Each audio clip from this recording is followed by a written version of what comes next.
So the Xperia 1 Mark V is a very, very difficult phone for me to review, and I will try to, as objectively as possible, explain all my reasons. So we were all kind of hoping for a miraculously good phone, but it's not really the case, although it's significantly better than the 1 Mark IV. If we look at the design of the phone, it's pretty much exactly the same as previous iterations, with the difference that the edges are, kind of boxier a little bit more square, and the back of the phone is textured, but it's still 21:9 with these bezels on top and bottom, and at the end of the day, yeah, it's pretty much like the old Xperia phones in the past 5 years. The camera bump is slightly bigger and does not really protrude that much, but it's longer, it's elongated. A few things that I didn't really like is that the speaker grills, which is something I said in my older reviews, the speaker grills are generally very difficult to clean, and after just 3 to 4 days when you get the phone out of the box, they're gonna get so much lint and dust inside that immediately it makes the phone feel old. The bottom grill of the bottom speaker, I don't know if you can see here, you possibly should, let me try and refocus. It has actually dropped inside already, and I cannot do anything to get that outside. So from the design standpoint, yeah, nothing much has really changed. I wish they would change the speaker grills, but yeah. The phone is durable. I've been using it for 2 months, and then my wife has been using it for the past 2 weeks because I really wanted an opinion of a mere mortal who does not really, enjoy tech on the level that we do. And yeah, other than that, design does attract a lot of lint, especially if you put it in a case, because it has a lot of bumps and edges and curves and this and that. And another issue is that when you look at the size of the bezels, let me try and get that brightness down a little bit. Okay. When you look at the side bezels of the phone, and then the top and the bottom bezel and the lint in the speakers, and if you want to even furthermore protect your phone and put it in a case, this is a Pixon case which costs about $15 or something like that.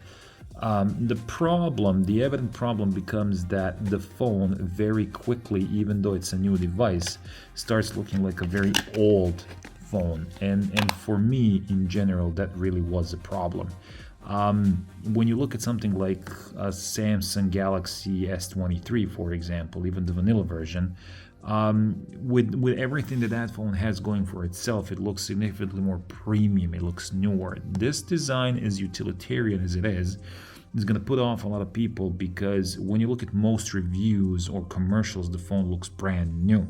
Once you actually start using it, the amount of dust that it accumulates everywhere makes the phone look very old. Top that off with the bezels and design. I think that after 5 years and 5 iterations, it's really time for Sony to change their design. As for the display itself, again, it's a very polarizing thing. Personally, the 21:9 aspect ratio for me personally is fine. And the same thing that every other reviewer has said is that, when you're doing, Instagram, Facebook, TikTok, whatever is vertical, it's going to fit in really nicely and it's going to look great. The problem is that once you go into, let's say, YouTube, the bars on the side coupled with the actual bezels are going to become so gigantic that it really does take away a lot from the experience. I have used the S23 Ultra, for example, and viewing content on that particular phone is way better because of the immersion that you get. Another issue with the display that I have, 2 of them which are technically one issue. Unlike the Mark IV series, whether that's Xperia 1 or 5, and I think this has something to do with the fact that Japanese manufacturer JOLED has filed for bankruptcy in the March of 2023. The lamination of this display is really not that great. Like if you go into the whites, for example, something that's like a predominantly white background, you will very quickly under an angle see that it starts shifting from pink to green to pink to green. The rainbow banding effect is really, really, really noticeable.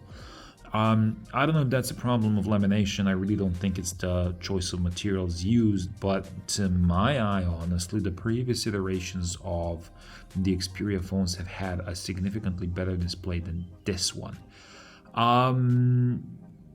Like I said, maybe it's the manufacturing thing, maybe it's a different manufacturing process. I do not know this for sure, but I know that OLED, Japanese OLED, the conglomerate, has filed for bankruptcy, so it might have something to do with that. In general, I was not happy with the display. Another thing is that the display dimming sensor goes off on its own way too often. I will often find myself in situations where the display on auto brightness is not nearly bright enough as it should be in regards to the illumination of the room that I'm in. That tends to be annoying far more often than it should. So that was another issue for me. The colors are fairly accurate to my eye. So for example, especially if you go into the display settings, you have a lot of questions, whether that's standard mode, creator mode, that kind of tends to warm up the colors a little bit. Then you have real-time HDR and video image enhancements, the X1 chip that you can see in certain series of Bravia TVs. Sorry, Sony, I don't know if they're Bravia anymore. But like I said, I really went into buying this phone expecting to have a really great display, knowing that all the previous iterations had one. I really was not happy. On the other hand, speakers and overall audio experience is absolutely amazing. I have never had an audio experience through wireless earbuds even close to what I had with this phone. The resolution of audio, the quality, the fidelity is absolutely amazing. I have listened to Sony's LinkBuds S, XM4s, XM5s, Audio-Technica M50Xs, and Sony, the old ones, the Buds Plus. And with all of them, I've really gotten extremely good audio. Even the speakers, they are not very basic, but they're so clear to the point where at one point, when my wife was using the phone, I really wasn't sure if she was listening to music directly from the phone or through Bluetooth. So yeah, the audio capabilities of the phone, whether it's Bluetooth, wired, or speakers, is just they're phenomenal. Like, they've really outdone themselves. And if you are an avid audiophile, or although I really hate that word, but if you really enjoy listening to music on the go, this is the phone for you, hands down. So yeah, audio capabilities, display, battery life, and performance. Battery life has been amazing to the point where I've even had some days where I would not charge the phone until the end of the third day. The Snapdragon and the software efficiency are just amazing.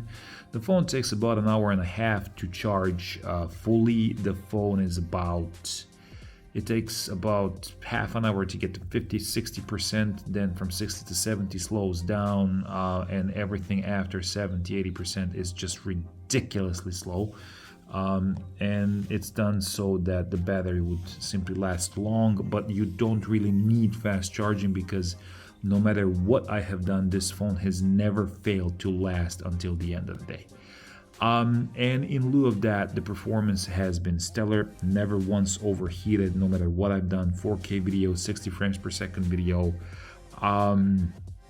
gaming, whatever, never overheated. I never had a situation once where the phone would drop down its refresh rate to 60 frames per second. Simply, that does not happen anymore. And although I do have PTSD from previous Xperias, it just does not happen on this one.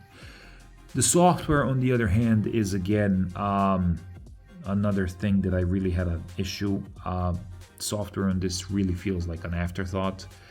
It's a stock version of Android, but even a lot of a lot of features that you would find on Pixel phones, you simply will not find on this one, because it's so boring and stripped down. The customization doesn't work. You cannot change the icons.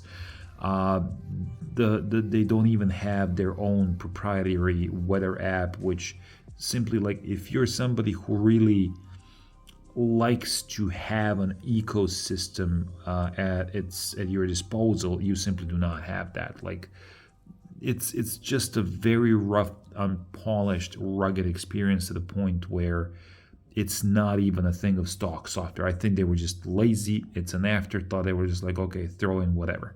The pro apps, to my personal experience, to make one thing clear, as much as they wanted to make this, DSLR camera, whatever, substitute, like I said, not videography. This is what I'm looking for. To be honest with you, like if you take a look at a zoom lens of an actual DSLR camera, it's enormous. It's the size and the length of this actual phone. You cannot simply pack all of that tech into a phone that has these tiny little lenses and tiny little sensors and expect it to work. Like, no. When you have a thing like this, it's always going to depend on software trickery, and this is the interesting part.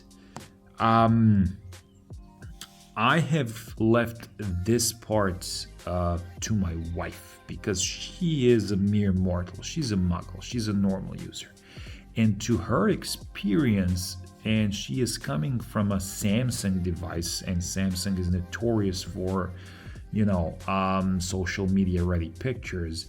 She actually prefers the quality of the photos that come from this camera in particular. Now, if I go into the gallery, and like this is a shot that she made of me earlier on today of me exercising. Sorry, just give me a quick second. This is a little cumbersome. Okay. So if we take a look at this photo in particular, everything is lit up properly. And again, I'm pretty sure that you probably cannot really see that to the extent that I would like you to see. But this is auto mode on Xperia. And if you look at the light bulb here, it's not even overexposed, not even a little bit, which is very, very, very new for Xperia devices. They have really outdone themselves with auto mode. Like no matter how much I zoom in, there's no bloom effect, and she took a shot directly at the light. Everything is exposed properly. The blacks and the dynamic range, are perfectly fine here. You can even see that there is a net at the back of my chair because you can see through at the desk. The colors are reproduced really well. The shadow that is cast from the actual lamp, I don't know how much you can see it here through my phone camera, but there is an actual line here. So again, it really is a good camera, even if you're using it in auto mode, video stabilization. Like it really does do a good job. So this is the first Sony Xperia camera that I can really recommend to people who are not techies, who are not avid tech users, and you're gonna have a great time. So basically for me, these are like the most important things. What I don't like is that for the price of this phone, which is ridiculously highly priced, you only get 2 years of software experience, which for me at this point is just unacceptable. You simply cannot invest over $1,000 in a device, and after 2 years, most of your security apps are going to stop working because you're not going to get security patches. You got to flinch every time you want to make a credit card payment or anything. For me, simply that is unacceptable for a flagship phone that costs as much as this one does. Other than that, like I said, I really strongly believe that they need to come up with a better version of their Android skin because it's just really all over the place. There is no uniformity, there's no weather app, there's nothing proprietary. It just looks absolutely horrendous. I honestly believe that after 5 iterations of this particular series, they really need to rethink and redesign a little bit because this is, it's getting too old too fast. Let me know down in the comment section if you have any questions. Like I said, I am a Sony fanboy. For me, the weirdest thing is that not a single big reviewer has covered this phone in particular. I don't know if this is their own bias or Sony simply did not send the review devices to these reviewers because of their previous reviews or previous iterations.